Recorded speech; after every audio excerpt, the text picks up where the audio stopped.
About 15 years ago, I lived in Sulphur, Oklahoma. My playground? The Chickasaw National Recreation Area. I loved that park so much. I rode more miles on my bike than anywhere else.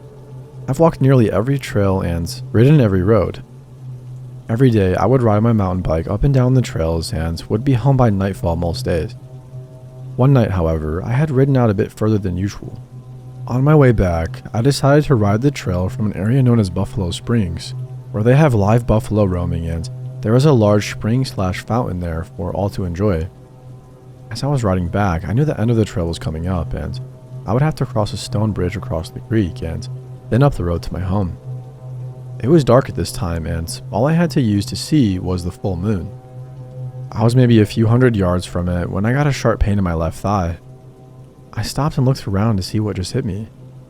Then I heard a noise sounding like something hitting the ground hard in front of me. There was a rock about the size of a baseball rolling across the trail. I, being confused, start to look up the side of this hill. Just as I turn my head to look, I almost fall down off my bike when another rock comes flying down and hits my front wheel. I finally have my eyes adjust to look and see somebody very tall and dark and covered in hair at the top of the hill, throwing things at me and screaming. I yelled that I had a cell phone and that I was going to call the police. I didn't actually have one, as I didn't have a cell phone yet. But this seemed to have pissed him off. He started charging down the hill at me. I, for obvious reasons, lit up the bike and took off. Just as I crossed the bridge, I heard a huge splashing noise in the creek and saw it was a large rock that had been thrown. I was in the clear to go home, but was frightened all the way there. I went to the ranger station later the next morning and told the ranger about it. He says, "So, you were attacked by Bigfoot?" No, I don't know what it was, but something was trying to hurt me out there. "Okay, Justin, if I have any more Bigfoot, I'll let you know what we get." I just said fine and left. The very next week I was riding in the daylight when that same ranger pulled up next to me and told me to get in. I asked why, and he said he needed to show me something. We headed to the police department in town. Before we got out of the car, he turned to me and said, "Justin, I have to give you a huge apology. I will be honest that I didn't believe you when you told me that story of you being attacked. However, it has come to my attention that a couple was out in the same area last night and was attacked in the same way, saying they had a large hairy creature throwing rocks and sticks and screaming at them. They called the police and they came out with some of the other rangers, including myself. I immediately thought about what you had told me. When we arrived and started up the hill, sure enough, we were having rocks and things thrown at us. Guns drawn and yelling, 2 officers tackled a man to the ground. He was 6'5", naked, covered in mud, and had very long hair and a large beard. He had escaped from the Veterans Center across Veterans Lake. Apparently, he thought he was back in Vietnam and he was trying to take out the enemy. The ranger said I was very lucky because he was trying to kill me. He went inside so I could give the police my statement as to what had happened. They had him sent to a more secure facility somewhere else. To this day, I still get the shivers when I hike that trail, and I always keep my eyes on the ridgetop. I do feel bad for ones with PTSD and such mental illnesses, but Mr. Crazy Naked Bigfoot Man, please stay away.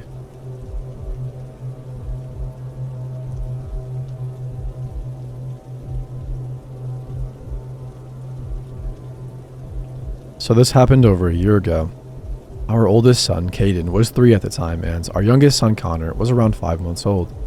It still gives me chills and still makes me uncomfortable even walking by it.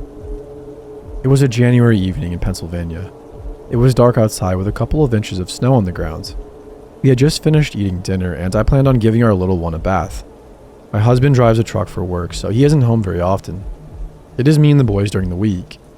Caden was playing in his toy room that has a door leading to the side deck.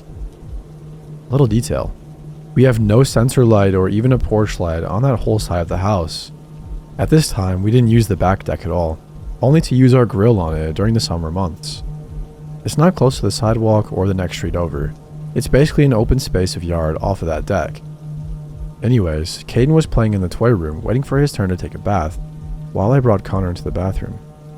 We were just about done with bath time when I heard Caden's little feet running towards the bathroom. He stands in the doorway and says, "Mom, there's a man looking in the side door. I think it's the mailman." My heart skipped a beat because 1, no mailman is coming at 7 p.m., and 2, the side door as he called it was never used, especially not in the winter. 3, I didn't hear anybody knock. I began to sketch myself out even more by thinking about how there is no light on the deck and this person would have to walk through the yard in the snow, walk up the back stairs of the deck and go to that door when the front porch light was on and attach a shoveled sidewalk. I took Connor out of the bath, put him in a towel in his little chair and told Caden to sit with his brother and not to come out until I said it was okay. He was confused but listened and just kept asking what was wrong. I grabbed the biggest kitchen knife I could find, had 911 ready to call and got my mama bear face on. When I walked to the side door, I shined the flashlight on my phone through the window of the door at a distance, walking up to it hopefully to scare somebody away. It is made mostly of glass. The worst thought with this as a mother is that I reached for the handle. I realized it was unlocked. Somebody could have walked right in. I flung the door open, shined my light, held up my knife and yelled, "Hey!" in the most threatening voice a 5'4", 120-pound woman could make. There were footprints in the snow up the deck stairs and back down going into the field and woods behind her house. I slammed the door, thoroughly freaked out and locked it. I called the police and waited in the bathroom with the boys. While I was in there, I asked Caden, "Do we know who the man was?" He said, "No," but he smiled and waved at me for a long time, which freaking haunts me still. I asked him what he was wearing, and he told me he had a hat that looked like a mailman's, and he wasn't wearing a coat. That's all I could get out of him.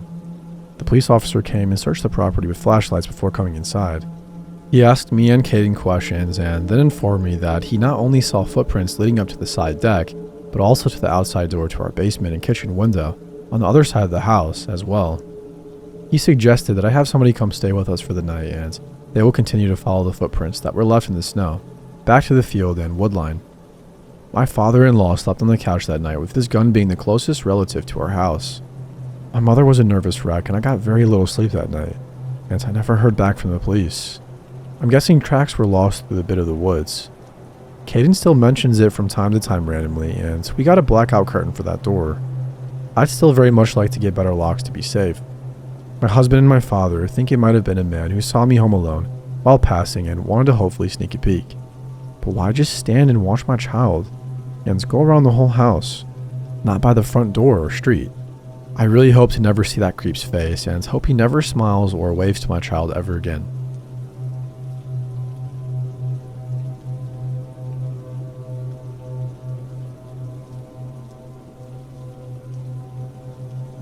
Okay, so this happened when I was around 9 years old. I'm 25 now, and it's something I will never forget. It gives me goosebumps to this day. I live in a terraced house. 4 houses combined, and my neighbors and I each have our own little patio. There's a small road 10 meters from my yard where people do their Sunday walks and so on. Only a small fence separates my small yard and patio from that road. I live in a pretty crowded area with several of these terraced houses spread around in my neighborhood, so seeing people walking by on that road is pretty normal for me. Seeing random people standing on my patio is not. When I was 9, I usually got home from school about an hour before my mom got home from work. I live maybe 50 yards away from our school, so my mom figured I was mature enough to be home alone for around an hour before she got home. This one day, I got home from school. I did the usual thing, which was to make sure I locked the front door and double checked that the back door leading to the patio was also locked. I was 9. Being alone was a little scary, even though it was in the middle of the day and only for 1 hour. I then rushed to my room upstairs to play as much PlayStation as possible before my mom came home and made me do homework. While playing, I heard this noise coming from outside my window. My room is located 1 floor over the patio, with a view of the road I told you about before. It was kind of like the sound of a cat, but my cat had been missing for over 3 months. Hope sparked, and I thought, man, did he finally come back? I ran downstairs to check if it was my cat, but the sight that met me gives me goosebumps just writing this. There was a guy standing on my patio, a tall guy with black hair covering half of his eyes, making him look like a male version of the Ring Woman or something. I could hear him making high-pitched sounds, almost like a cat meowing. A brown liquid was running down from his mouth, and I could see him spitting out my dad's stomped cigarettes. He was actually eating from the ashtray. I was frozen observing this, eventually snapped out of it and screamed so loud that the man must have heard it. He didn't react, just kept on eating from the ashtray. I ran upstairs to my room, locked the door and called my mom, who then called the cops. Never been more terrified in my life. Lying in my bed under my sheets, shivering with fear as I hear these creepy high-pitched noises from the guy eating a cigarette and stomping it out in the ashtray on my patio. Kind of blacked out for a moment because the next thing I remember is the police arriving on the road by my yard. I hear them talking to the guy, saying stuff like, "What are you doing?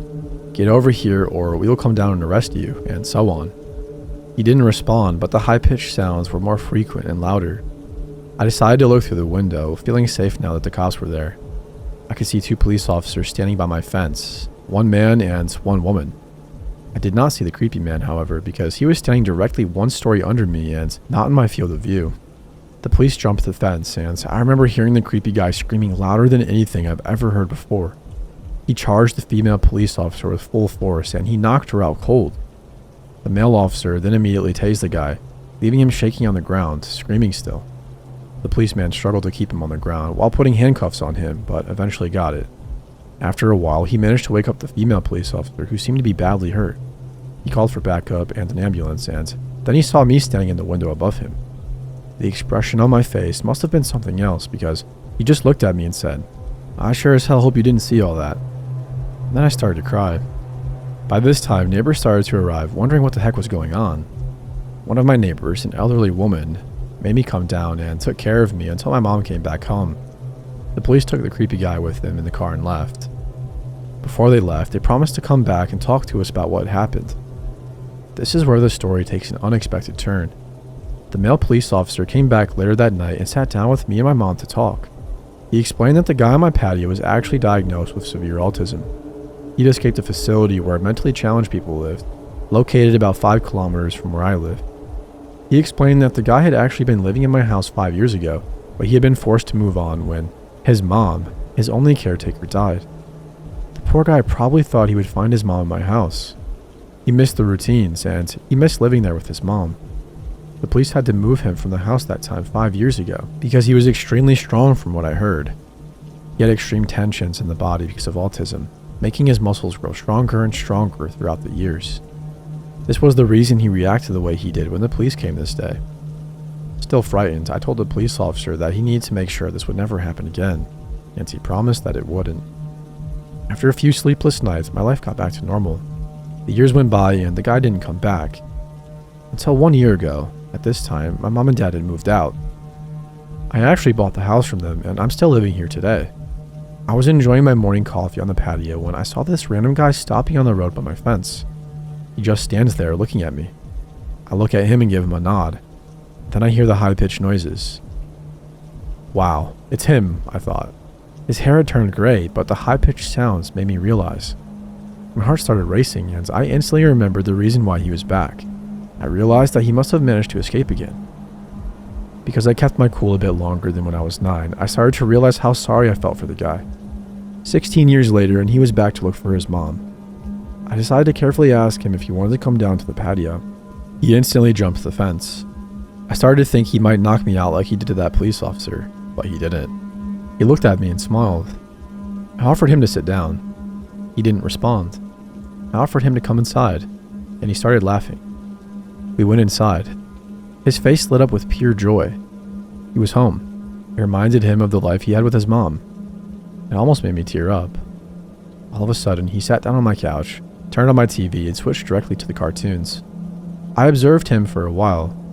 He was just completely focused on the cartoons. I just wanted him to enjoy the moment, so I didn't say anything to him. I realized I had to call the facility to let them know, though. The caretakers arrived 10 minutes later. After a lot of convincing, he got back up, crying, and they went back to the facility. I called the facility 2 days later, and we made a deal. His name is Tom, and I now consider Tom my friend. Every Sunday from the day he returned, Tom and his caretakers visit me to watch cartoons. They say it's the highlight of his week. It genuinely makes my heart warm.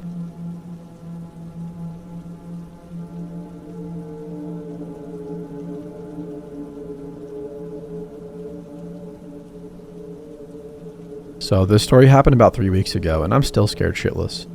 To give a bit of context, I am a 21-year-old female, 5'7", and I have honey-colored hair and eyes. Like people used to ask me if I had a Twilight vampire type of eye color. I work at a pet supply store, and I'm an overall friendly person towards the customers, so I joke around a lot. Also, I study bioarchaeology, so essentially I study human bones and dead bodies. This is all important stuff. So, the store where I work has a lot of regular customers. One of them is a man and his wife, so actually two of them, and their two dogs. They come in fairly often, so we talk whenever they come by. About a month ago, we started talking about bioarchaeology and how I went to a field school where I was digging up skeletons in a graveyard. After a while, the guy told me that some people found corpses underneath an elementary school in my town. Fun fact, as it turns out, it's the elementary school where I went. Essentially, before the school was built, it was a graveyard. The township ended up moving the graveyard, but I guess they forgot a few individuals. Once that conversation ended, we moved on with our lives. About a week later, the couple came back. We started talking again. The guy jokingly told me that he had a corpse at home for me. I laughed, but then he started insisting that I should come over, and he started telling me how he loved taking pictures of me and that he's going to have a photo shoot at the park the next day, and that I should totally come. I started feeling really awkward, so I thanked the man but declined his offer. And as soon as my coworkers came to greet his dogs, I left to work on something in the back of the store, where the dog clothing is. He owns large fluffy dogs that do not require any clothing. About 5 minutes later, the man shows up in the back and starts talking to me again. I kind of just laughed and left it at that. I haven't seen him once, but I do not want to see him again either. Side note, I told my manager about it and she told me that I can hide in the office whenever he comes again. It may not sound all that creepy, but I got the most terrifying vibe from the guy, really.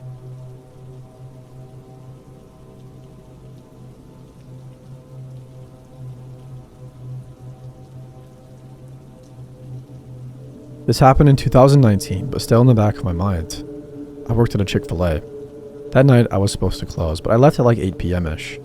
I already know I'm going to spend like 30 to 45 minutes driving around to my usual Pokemon stops. At 8 p.m. on a Wednesday, there are some cars on the roads, but not many. Smaller town with little police presence. Not much crime happens here. I've done this before. I know which spots to go to. I'm driving to the spots I know I can reach from the inside of my car. Just got off work from standing in, it's being busy all day.